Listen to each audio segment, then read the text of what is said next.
couple days ago, this video came across my TikTok feed, and it was this girl talking about how human beings are not designed for modern life. We're not designed for modern media. We're not designed to process information in the way that it's being served to us on the 7 to 10 most popular platforms that we spend our time on. And that's what inspired this episode. So I'm going to play the video real quick, and then I'll get to the actual point of the episode. So let me pull the video up. Here we go. I just spent 10 minutes on TikTok. One guy told me we're all gonna die in 10 years. Another guy wanted to convince me to buy a new camera for 300 euros. Another video showed me how to make 10k a month. Then another girl told me that I need to lose weight and be skinny for summer and how to achieve that. A video telling me to delete social media. A video telling me to start my content creator journey. All in the span of 10 minutes. We are not designed for this. This is ironic because I'm posting this on my account, but we are not designed for this, okay? You don't have to listen to everyone just because they post on the internet. In real life, you wouldn't listen to everyone, so don't do it on social media and be more selective. I love you so much. All right, so as I was saying, this girl is talking about how we're not designed to be processing so much random information from so many random people. And she admits that it's ironic because she's saying, don't listen to all the people telling you what to buy and what to think and who you should be and how you should behave. And she's also telling you how to behave. You know, it's a perfect example of the irony of all this shit, man. But anyway, what I thought about after watching that video is the forgotten luxury of life. And I know I'm not saying anything novel or deep or groundbreaking because we've been talking about social media and how toxic it can be, how it's fucking up all of our brains for at least a decade. I don't know when it started, 2014, 2012, 2010, I don't know. But at least a decade we've been talking about this shit. And it just seems to be getting worse and worse and worse. And what's interesting about it is I think that the cell phone addiction, the constant stimulation, the pseudo entertainment addiction is more pervasive than other addictions because it's socially acceptable. In many places, it's not socially acceptable to be addicted to weed or cocaine or alcohol or crack or some other substance. But because so many of us, of all ages, all socioeconomic backgrounds, all cultures, are addicted to our cell phones, we don't necessarily condemn it the way we would those substances. Like if the majority of people who are addicted to their phones were instead addicted to cocaine, we would stop and be like, yo, we need to fucking do something about this shit. This is not good. You imagine 13-year-old kids hooked on cocaine, 65-year-old people in retirement homes addicted to cocaine. We need a fucking international intervention, but because it's a cell phone, it's not a substance. We use it for other things, phone calls, text messages, research, whatever. It's like, oh, well, you know, what can you do? So the very thing we're all addicted to, we're using to complain about the thing we're all addicted to. You know what I mean? And again, I know this is not some deep shit. You've heard all this before. The actual point, if I have one, is that the very thing that we're all avoiding is ironically the very thing we wish we had, which is the capacity to sit around doing nothing. You ever think about that? Like in modern times, I know that there's reasons that we chase money and objects and all that shit. We want to be able to pay the bills and send our kids to school, take a trip every once in a while, eat good food and wear nice clothes. I understand that part. But the fact that we spend our lives in a rat race, just chasing the check, just chasing more stuff, more status, more this, more that, only so that we can get to 60, 65, or 70 when we can finally just chill. You don't find that funny? Spend our entire lives grinding our faces off, running around like chickens with our heads cut off, so that we can one day sit down and just relax, have a glass of whiskey and a cigar, hang out with the grandkids, take a trip to Italy or Thailand or Brazil, and just chill on a beach, or go explore some obscure country and try their foods that we've never heard of, or just chill, just enjoy a slow, casual, calm, peaceful life. So many people fantasize about moving out to the middle of nowhere, not having to deal with the overstimulation. It's not the right word. The chaos, for lack of a better word, of modern society. Living in a city, fighting traffic, and always on our phones and Twitter and Instagram and TikTok and YouTube. Just so much information being thrown at us. I don't care about any of this shit. I want to find a partner, maybe have some kids, go live out in some peaceful place and just raise a family. And I know that's not everybody's dream, but you get my point. It's that for a lot of us, we spend our lives dreaming about that, being able to just sit around and chill when we could do that now. We could do that right now. We could just fucking chill. We could just put our phones down and just chill. Still got to go to work. Still got to take care of responsibilities. But now all of our free time, however much it may be, has been filled with just constant stimulation because it's more convenient and more stimulating. I haven't written a script. I'm just like going off the cuff. So forgive me if I get repetitive, but it's more convenient and stimulating than just sitting down and doing nothing. Enjoying somebody's presence, enjoying silence, sitting alone with your thoughts and just chilling. It's like we fear that now. And in some cases, it's ironic because on one hand, we fear it. And at the same time, we wish we had more of it, more time to sit around doing nothing. But when we have time to sit around doing nothing, we look for stimulation immediately. It's like, I want to be able to just chill, but I need my Netflix in order to chill. I need my YouTube. I need my TikTok. I need my Instagram. I need my podcast. I need something to keep me company while I'm sitting around doing nothing. Am I making sense? And so what I'd like to do in this episode is see if I can touch on all the areas that this fear of boredom is actually affecting. Because again, it's something that we all are aware of on some level, and most of us are actively trying to avoid facing this issue. And I think it's sooner or later, it's going to get to a point where it's just not sustainable. It's not. So allow me to attempt to touch on a few of these things. Number one, being family.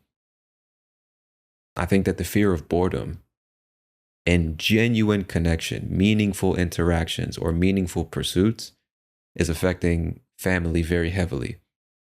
Because for a long time, and still in many places today, but in the past, family was more important than anything.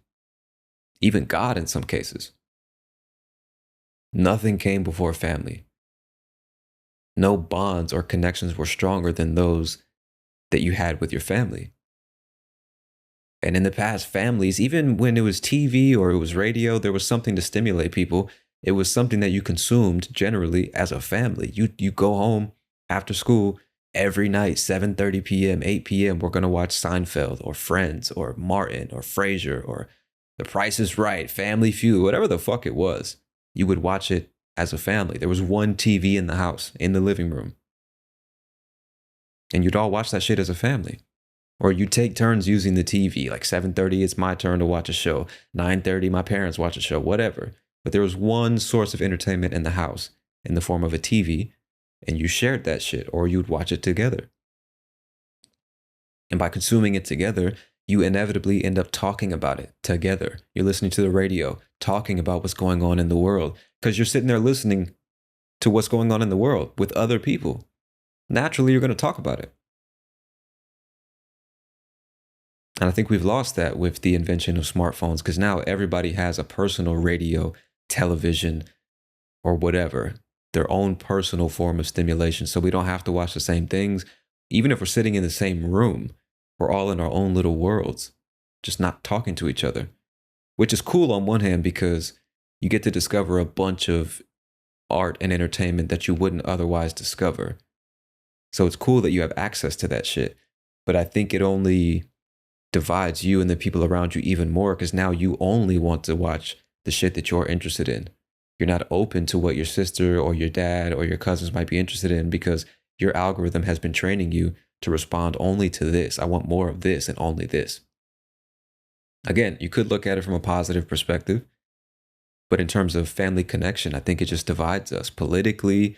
We haven't even touched on that. I mean, think about how households have been divided, families have been destroyed, relationships have been ruined over political bullshit that people are consuming on their phones.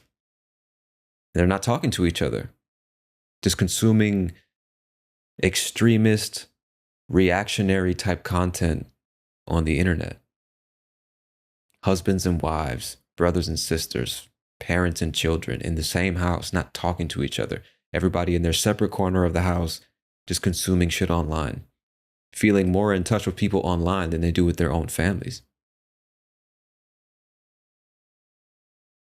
And I know that on one hand, that's good because maybe you come from a toxic family. They definitely exist. You have abusive parents, emotionally or physically abusive, narcissistic parents, mentally ill parents. And I think that stuff is actually underreported. I think it's much more prevalent than we know. So on that hand, it's good. You can find an escape online and find a community of people you identify with or whatever, man. I know that that is important and positive. But for a lot of people, I think it's just another reason not to get connected to your family. And if you ask me, there's nothing more important than family. Even if they're not related by blood, to me, family is about bond and connection, not blood. So I'm really saying people, whoever you consider to be your family. And so if we are losing connection to the very thing that for a long time was the foundation of every society, what the fuck are we doing? Family was for the longest time, the basis, the foundation, the bedrock of every society, every community, every fucking neighborhood. Family. And so if we no longer have that, what exactly do we have? Just a bunch of individuals running around, like not connected to anyone, don't trust anyone, can't rely on anyone? What the fuck? Even now, we're at a point where in many countries, people don't want to have families anymore. The idea of having kids seems like too much responsibility. It's a fucking chore. Why would I do that when I could be 45, maybe with a partner, just traveling the world, hedonistically doing whatever makes me feel good until the day I die? And I'm not saying everybody should have kids, because they certainly shouldn't. Certainly shouldn't. But you get my point, man. You get my point. And so I think that simply avoiding boredom, avoiding sitting around with people and just doing nothing, or everybody doing the same thing, even if it's not everybody's passion or main interest, is causing families to slowly disintegrate. We're losing the value that we used to put on family bonds. Even just something like FaceTime. I don't need to go see my family members. I'll just call them on FaceTime. I'll just text them. Another thing that the avoidance of boredom is heavily affecting is dating culture. It's another big one. I mean, you stop and think about before the invention of the smartphone, even further back, the invention of the internet, websites and shit. The people you dated were the people in your city. Or maybe you went off to college in some other city and met somebody. Maybe you went on a trip and met somebody. You studied abroad. You know what I'm saying? You took a vacation or something like that and you met somebody special. But generally, you would date whoever was in physical proximity in the same city. And those were your options. Your perception of the dating market wasn't being polluted by the false idea that you have unlimited options out there.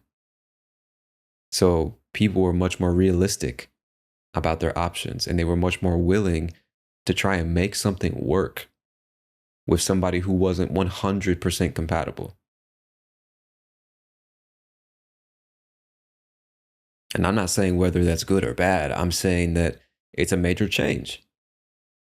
It's a major change. Not only are we training ourselves to avoid boredom and instead engage in this overstimulation provided by social media platforms, when it comes to dating apps, Tinder, Hinge, Bumble, and all the others, I think a major effect that it's having on us is we're training ourselves to think, if this person doesn't stimulate me immediately, if they don't make me react emotionally within the first 2 to 3 messages, if that 2 to 3 messages, this person's boring, and I just swipe, and there's always going to be another one. Especially if you're attractive.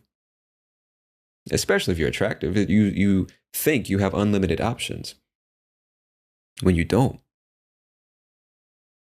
You really don't.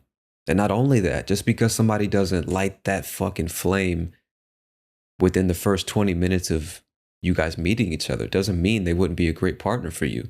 But because we've trained ourselves to look for the immediate hit of dopamine or serotonin, the immediate indication that this person is just a box of surprises and I'll never get bored, because we're training ourselves to look at everything in life that way, but more specifically people, potential partners.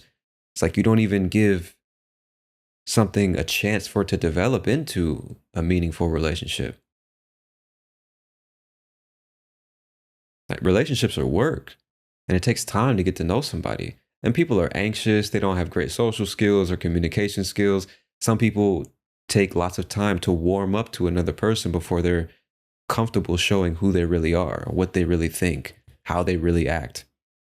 Because it's a performance, right? Dating, whether it's online or in person, especially these days, but I think just generally speaking, even in the past, it's a performance in the beginning. Most people try to put on their best face and be on their best behavior to leave the best possible impression on this person so that they can get to a second date, a third date, whatever.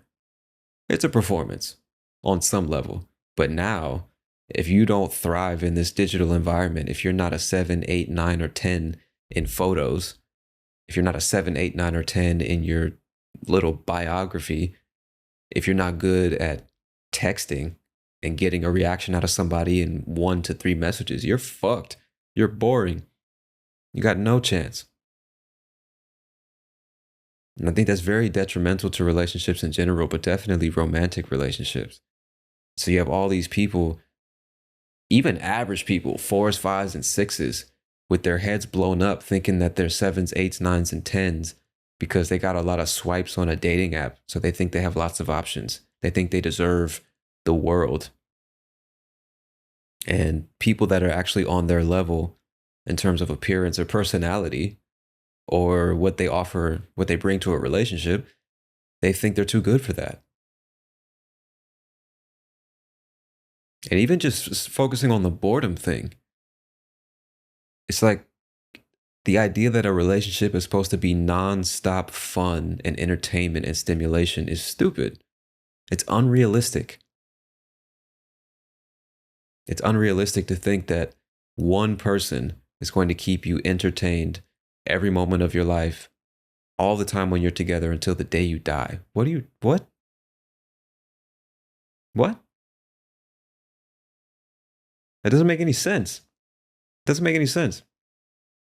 And we're training ourselves to set these unrealistic expectations of what it even means to be with someone, as if they're supposed to be our main source of entertainment. And if we ever feel a moment of boredom with this person, that means they're a boring person and I need to find somebody more interesting. Not even stopping to consider the fact that we ourselves might be fucking boring. And maybe that's why we find everybody else boring. Not even stopping to consider that, because the way the game is set up, we're not given the incentive to consider that. Everyone else is the problem. Everyone else needs to change. I'm perfect the way I am. Just need to keep swiping until I find that one.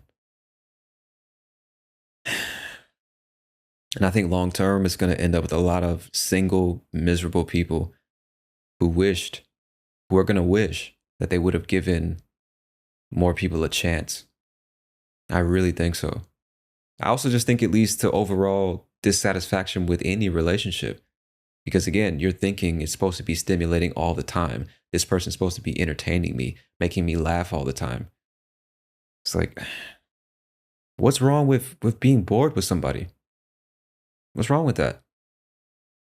Wasn't it that classic line in Pulp Fiction? I don't remember the character's name, the main female character. She said something like, I think that's how you know when you have true love, when it's something meaningful, where you can just shut the fuck up and enjoy a moment of silence with somebody.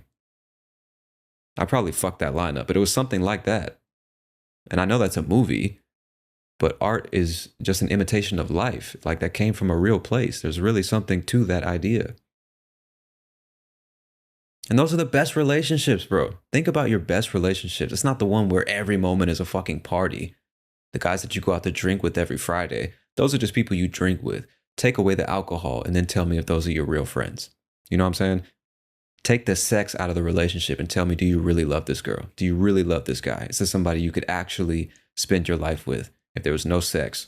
If there was no going out to bars or restaurants to fill the moments of silence that inevitably occur in a relationship? Could you actually just sit down with this person and enjoy their presence and be happy that they're there? Even if you guys like, this is not dating, but just relationships in general, like my sister.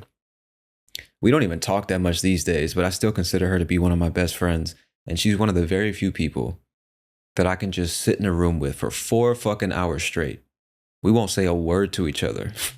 And we enjoy every moment. It's like, I'm happy that you're here. I'm just happy to be in the room with you. We don't need to talk. We don't need to fill every moment of silence with fucking noise. We don't need to be on our phones avoiding each other. We're just chilling, just fucking chilling. I really think there's something to that, bro. I really do.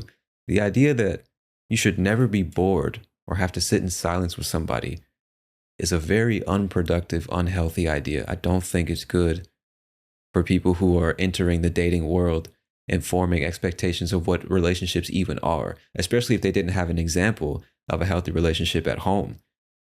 Like their parents got divorced early, or their parents stayed together when they shouldn't have, so the relationship is toxic and they don't have a good view of what a relationship should be anyway. And they're getting all their dating advice from fucking single, miserable people online who want attention and status and to tell you how you should be living your life. It's not good, bro. A big part of a relationship is just boredom. You don't need to be doing something or talking all the fucking time. In fact, if that is the case, you probably shouldn't be with that person. If you can't just chill with them, you feel the need to perform all the time. Like, what the fuck? I just don't think it goes anywhere good, man. I don't. Life oftentimes is boring. And this word has a negative connotation to it, but there's nothing wrong with boredom. It's good for you. It's good for you. So, anyway, sticking with relationships, another thing that the avoidance of boredom affects is friendships. I mean, it's one and the same. One is romantic, one's platonic, but relationships. I find it so fucking strange, man, when I'm on the train, in a restaurant, at a bar or something, and this group of friends, they fucking contact each other and say, hey, let's go out Friday night. Get all dressed up. I'll see you there, 9 o'clock, whatever. They get there. They spend 3 hours at the bar, and the entire time, they're on their phones. Like, what the fuck is that? You literally planned to go to a place with your group of friends just so that you wouldn't talk to each other. Let's meet up on Friday night and ignore each other. That's what hanging out for you and your friends is. What the fuck?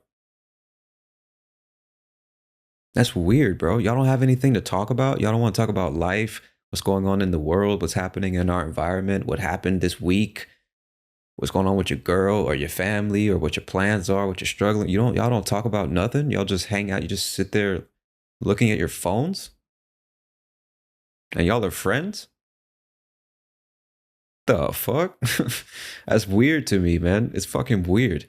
And again, I think it's just people, after training themselves to just be passively consuming shit, not having to respond to what they see on their phones, but just passively listen to or watch what's on their phones. They get around people that they claim to be friends with, and they don't know what to talk about. They're just like an empty glass. There's nothing in it. And you can't sit there in silence with your friends, because if we're sitting in silence, nobody's saying anything, nobody has anything to talk about. Oh, that means we're boring. And if these people are boring, I shouldn't be hanging out with them. And if I'm boring, then why would they want to hang out with me? So let's just all ignore that and look at our phones. That way we're together, we're hanging out. Ooh, let me take the picture, post it on Instagram. Huh, crazy times. Yeah. Or let's get drunk. Let's get drunk so that we forget about the fact that we're bored and we just start acting crazy and we just reminisce about other times that we got drunk. The fuck? I don't know. I don't know. But it does seem to me people are afraid of being perceived as boring in a friend group. And they don't want to realize that maybe their friends are boring. They have nothing in common. They never have anything interesting to say. You know what I mean? The number of people I see going out with friends or girlfriends or boyfriends, the entire time they're just looking at their phones. I'm like, why do y'all hang out? What is the point of this? I just don't understand. What's wrong with sitting in silence, just looking at each other? Or just looking at what's going on in the environment, just chilling, bro. What's wrong with that? And I think that's what it is the fear of boredom, the fear of silence, the fear of just sitting and doing nothing. So we immediately grab the pacifier that is the cell phone to avoid even thinking about that. I mean, the average adult, if you're 24 or older, how many friends do you have?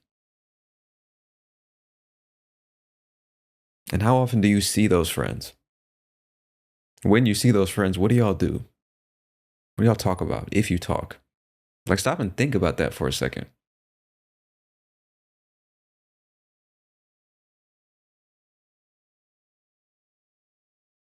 I think a lot of us are lacking friendships and romantic relationships and connections to family, all for the same reason. Just the fear of silence, the fear of boredom, and the need for constant stimulation. And it's creating this loneliness epidemic. I've made an episode about this before, where everybody wishes they had more friends, more genuine connections, more people to talk to, more people that they felt understood them and valued them as people. Yet all of us continue to look down at our phones anytime we're around other people. I understand that in different countries, the social dynamic is different. Like, it may be weird to talk to strangers in some places, but generally speaking, there's plenty of situations where you're standing in line at a grocery store, sitting on the train for an hour when you're going to work, just walking through the streets, even at social events, at a bar, a party or something. Everybody just gets dressed up for the pictures, but when they're actually there, they're not talking to anybody. So we all want more friends. We want more meaningful conversations. We want to feel comfortable around people in general, but we're all actively avoiding people and instead just consuming shit on the internet because it's easier than the awkward silence or having to think of something to say, worrying about offending people or whatever the fuck.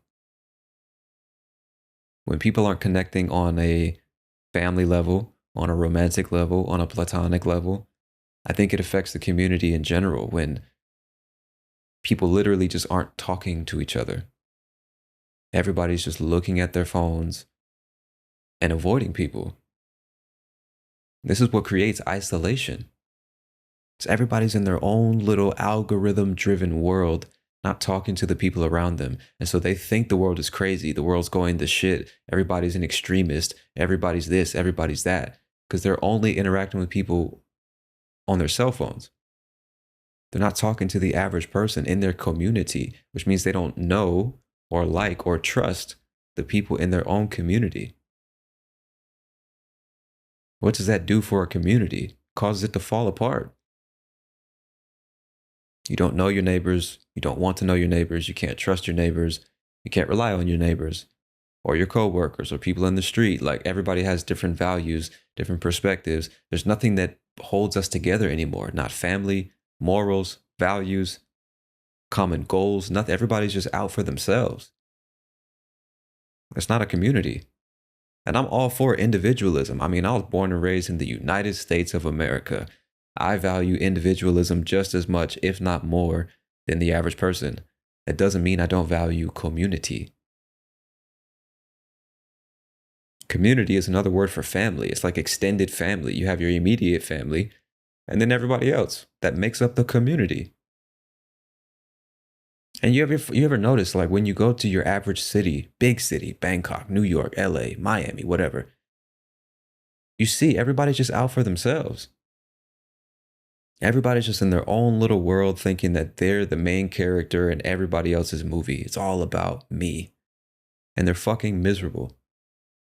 Don't know anybody, don't like anybody, can't trust anybody, don't talk to anybody. Just isolated in this fucking metropolis, which is such an unnatural way to live in the first place. Then you go to smaller towns that are, for lack of a better term, living in the past, more traditionally. Everybody knows everybody. People look out for one another. There's community values. Certain things are okay, other things are not okay. They're on the same page, even if they have differences of opinions or whatever. There's something that holds them together. They care about each other and their community. They protect it. You don't have that in major cities. You may have it in neighborhoods in major cities, but not even that. Not even that. So what does the world look like when everybody's isolated because they're afraid of talking to each other? And their heads have been filled with these extremist ideas because all they do is sit at home looking at their phones, as opposed to sitting down and thinking for themselves, which is something I'm going to get to in a minute. And I think this all stems, we talk about social media, I think it is the fear of boredom. Because when you're bored, you're just alone with your thoughts. You have to think about something. You feel like you have to do something. And so the phone is just the easiest thing. So we always go for that. And then we call it a social media problem, which it is a problem, but it stems from the fear of boredom.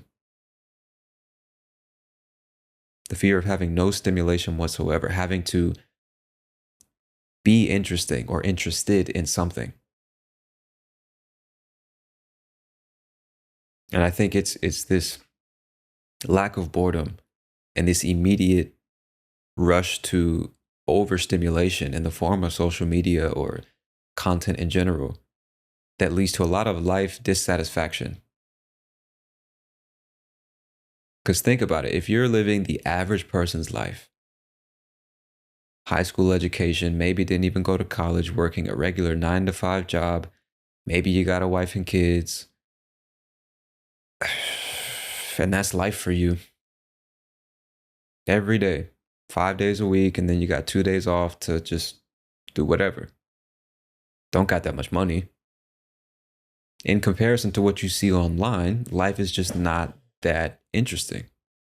And so you're bored, you get on your phone, and you see these people who appear to be living this fantastic, star-studded highlight reel of a life. This money and these cars and these clothes and these women and these trips and those countries and these languages and et cetera, et cetera, et cetera.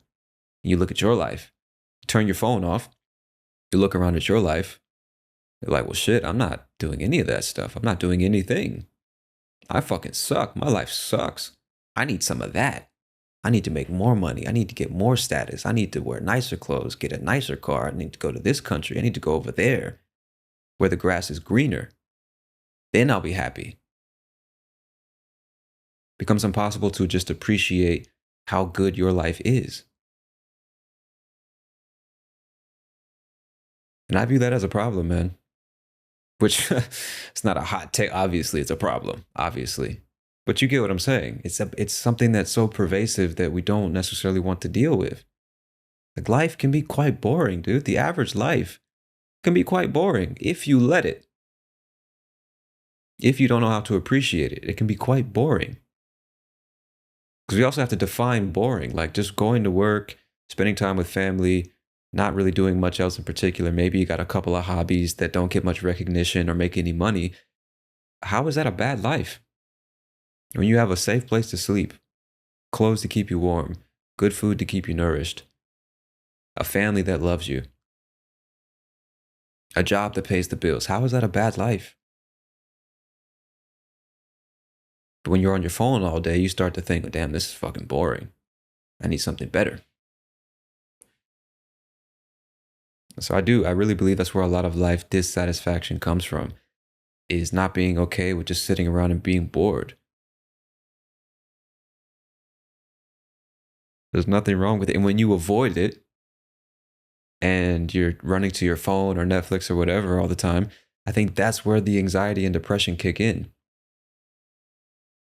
And I don't remember where I heard this, but somebody said something like anxiety is an unhealthy obsession with the future. Depression is an unhealthy obsession with the past. In either case, you're not living in the moment. You're not appreciating the present moment. And our phones and the algorithms that drive those phones are designed to keep you out of the present moment. Consuming all this news and propaganda and these problems and these issues and these fights and these arguments and debates and inflammatory, divisive, extreme information. Comparing yourself to people who seem to be living this amazing life, being reminded of all the things that you never did in the past and who you'll never be and all the mistakes you made and why you're not where you need to be in life and et cetera, et cetera. You're not living in the moment. You're observing somebody else's life or being told to think about a bunch of shit you can't control. Being force-fed a bunch of information that's not useful to you. And time keeps passing. Time keeps passing. So the more time you spend in that world, avoiding your real life, the worse it's going to get. Making you more anxious, more depressed, less satisfied with your life, no matter how good it actually is.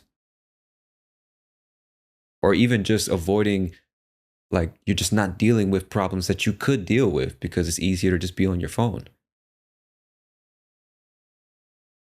So you don't really have any time. You don't have any incentive to sit around and just think critically. This is a major thing when it comes to boredom. The time and space to think critically, to self-reflect. You don't have to do that if you don't want to. If you have a smartphone, you never, ever, ever have to think critically about yourself or about life. You never have to reflect on the life you've been living, on your existence. That's part of what boredom is for. That's why some of the greatest thinkers in human history spent a lot of time sitting around doing nothing. Going on long walks through the woods where it's quiet. They're not distracted or overly stimulated. They're just wandering. Just them, the trees, the birds, and their thoughts. Just thinking about life. Some of the most creative people often attribute a lack of activity to their ability to be so prolifically creative. Being bored often boosts creativity. You have time to imagine shit. Come up with your own ideas, your own perspectives, reflect on life and the experiences you've had, what you've done right, what you've done wrong, what you can learn from your mistakes. What do you actually want for yourself, regardless of what other people think or regardless of what other people say, how they tell you or telling you how you should live, who you should be? What do you want? Who are you? What does success mean to you? Which people are actually good for you? Which ones should you stay away from? What type of work do you want to do? How much money do you actually need to live the life that you want to live?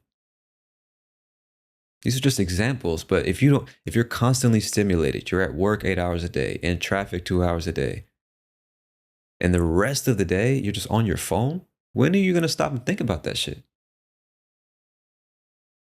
Just living on fucking autopilot, never satisfied because the very thing that you're spending all your free time consuming is making you sick and sad, so you're never satisfied. And the time that you do have or would have to make things better is being occupied by the very thing that's making things worse. Because you're afraid to sit alone with your thoughts.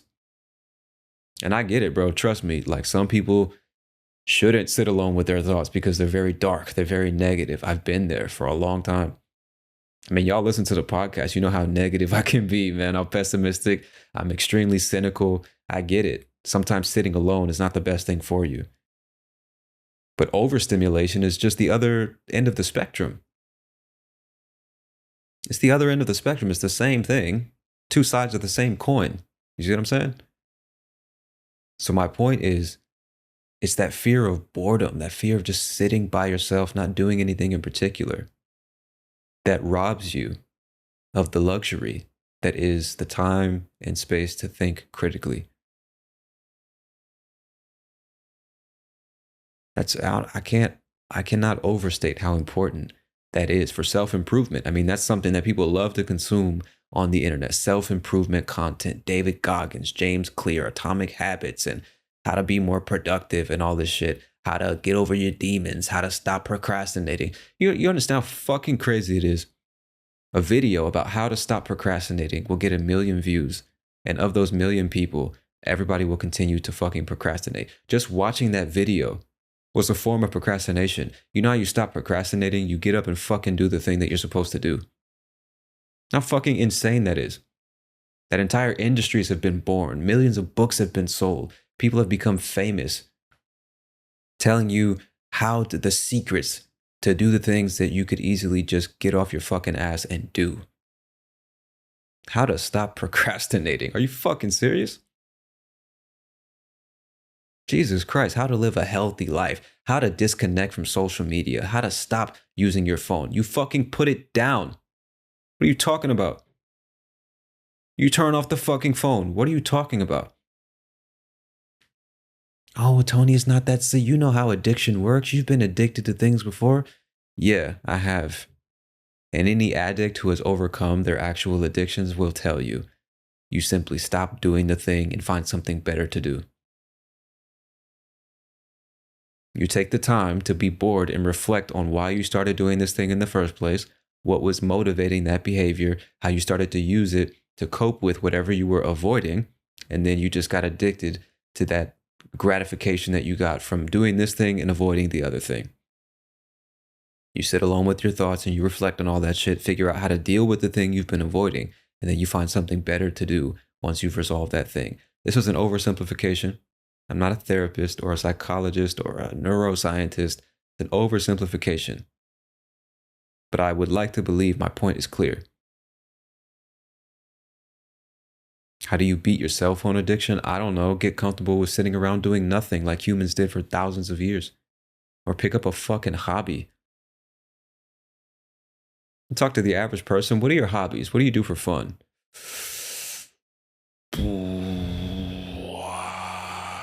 Netflix? YouTube? TikTok? Instagram? Getting drunk with people I don't even like that much on a Friday night? Saturday night? I don't know. What are your hobbies? What do you do for fun? What do you do just because you enjoy doing it and get fulfillment out of it, regardless of who knows about it or how much you get paid for it?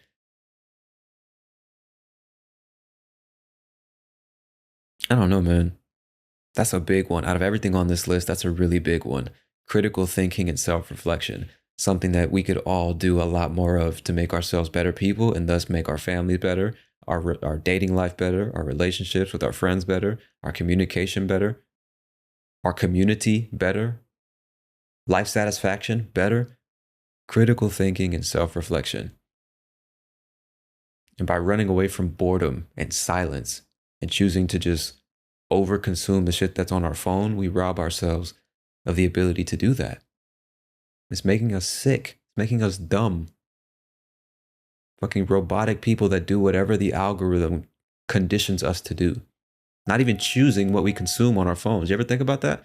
Most of us, especially on vertical video platforms, even Twitter, which is mainly text, but TikTok, Instagram for sure, Reels and shit, YouTube Shorts, even the YouTube homepage, algorithms are recommending content. You don't necessarily even choose most of the time what you're going to watch. A lot of times you don't open the platform and search for something unless it's information based. I need the answer to a question or how to achieve this task. But when it comes to entertainment, the majority of people, I would like to think or imagine, just let the algorithm show them something. I don't even want to put in the cognitive effort that is choosing what to watch. Just show me some shit. Because it's not that I want to watch something in particular. I just don't want to sit here by myself, being bored in silence. So you may never even stop to think critically about the fact that these algorithms are not working in your best interests. They're businesses. They're doing whatever's best for them. And disguising it by saying, this page is for you. This algorithm will show you what you want to see. Like, all right. Would you do that for anybody who's addicted to anything else? You know, this substance is for you. We know you love cocaine and that's what you want the most, so we're just going to keep giving you cocaine. The fuck? No, you wouldn't do that. But because it's entertainment and we only want what's going to stimulate us to the highest degree, yes, give me more of that, only that. Don't give me shit that I've never seen before. Don't give me shit that would make me think differently or stop and reflect on who I am as a person or consider a different perspective. Fuck that. I want to be entertained now. And I touched on productivity for a second.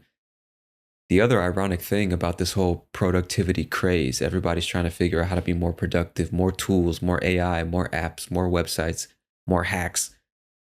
It's like the idea that we should just constantly be getting shit done also doesn't seem to be very healthy. Even the 8-hour workday is fucking insane. If you're working in an office at a computer or some shit like that, it's insane. If you're doing physical labor, I guess like working on a farm, you're a mechanic or something, you can make an argument for that. But even just 8 hours in the modern day, especially when you're not making enough money to live a decent life, is fucking insane. And so here come the productivity apps saying get more done in the same amount of time. It's like, why don't you just give me more time to not get shit done? So that when I do work, I have more than enough energy to get these things done. Just give me some time to rest and fucking chill, not being stimulated by anything. Having to learn the latest AI application or productivity hack or Excel string of code or whatever the fuck. Like, that's cool, man. To be more productive, to get the same work done in less time. Great, whatever. My point is, I think that productivity can become a bit toxic in the sense that you think that you just need to constantly be getting shit done. That I don't think that's true. Rest is just as important as performance. Any professional athlete would tell you that. Rest is extremely important. What you're consuming, how much you're sleeping, how the quality of your sleep, not just how long, but the quality of your sleep, which includes what you're doing before you go to bed. Are you staring at a fucking phone screen for 3 hours before you fall to sleep, or are you reading a thoughtful book? Are you having a good conversation with your lover or your kids? What are you doing before you go to sleep? It's just as important. What are you eating before you go to sleep? There's a bunch of stuff that goes into it. My point is, rest is just as important, and the quality of rest is just as important as the quality of your performance. And if you improve the quality of your rest, i.e., boredom, i.e., chilling, sitting around doing nothing, you will improve your performance.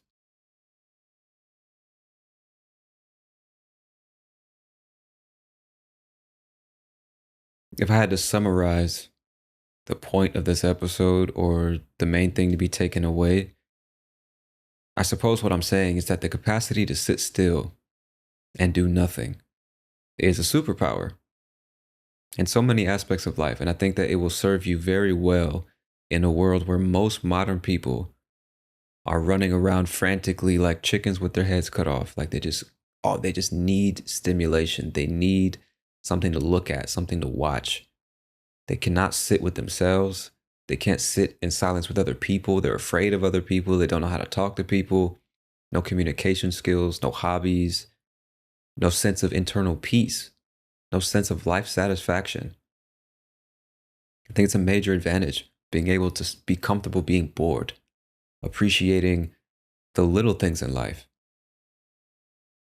Life's true luxuries: clean water that you can drink and bathe in, fresh food, meaningful relationships with friends and family, hobbies that just bring you fulfillment just because you like doing them. You know what I mean? Silence. Fucking silence is golden, bro. Silence.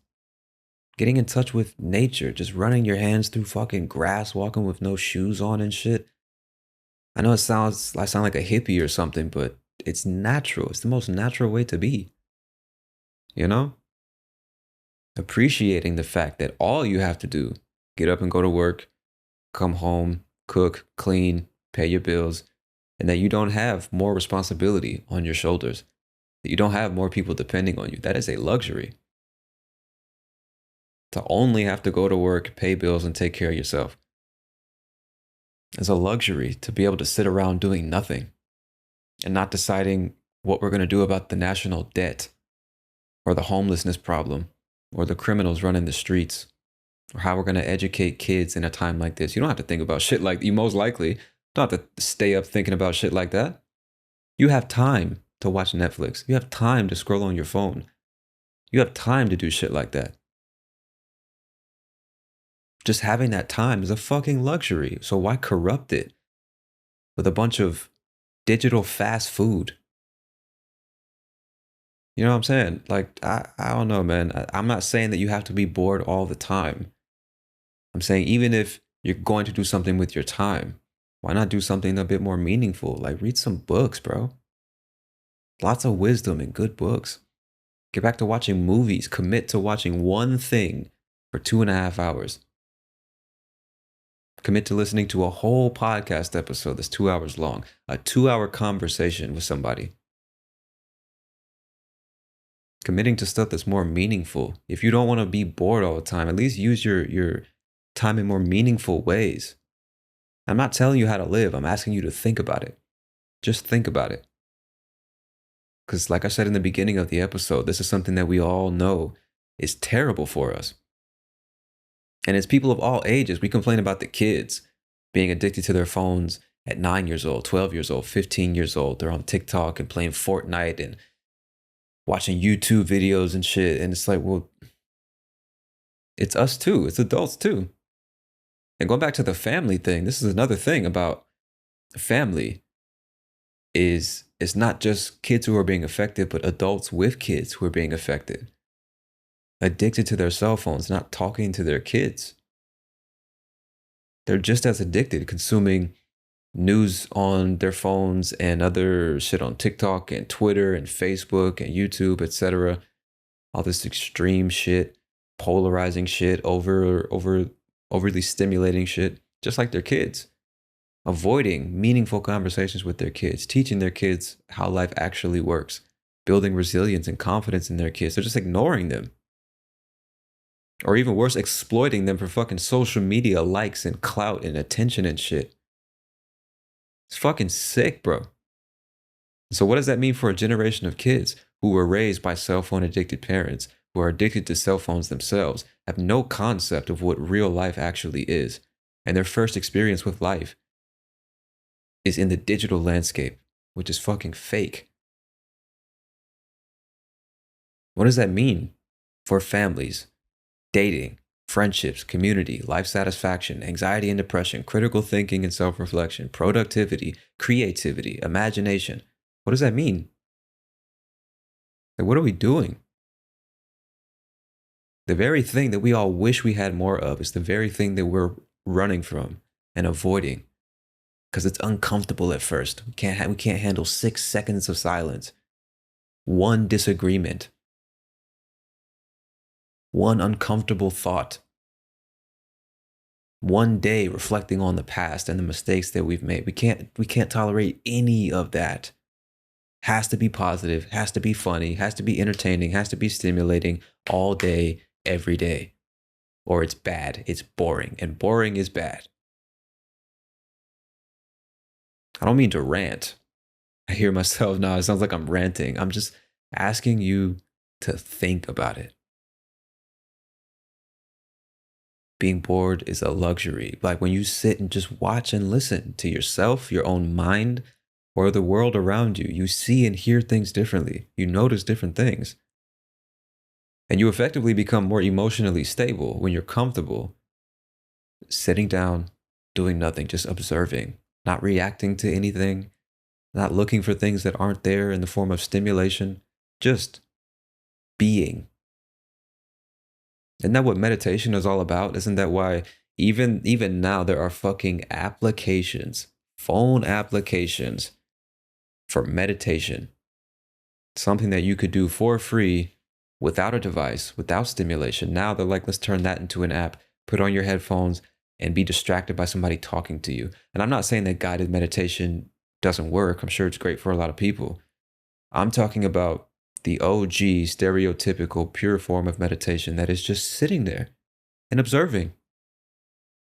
Sit in silence and observe the way your mind works. What are you thinking about? What thoughts are constantly popping into your head? Behavior patterns that you, for some reason, just can't stop repeating. What's worrying you? What makes you happy? Where have you been? Where are you going? What's happening in your environment? How does your body feel? How do you feel in your body? Just being present. Isn't that what it's all about? Just being present. No need for stimulation. Just sit quietly and observe. Just listen. When you're capable of doing that, I think you become more emotionally stable, not so reactive to everything around you. You know?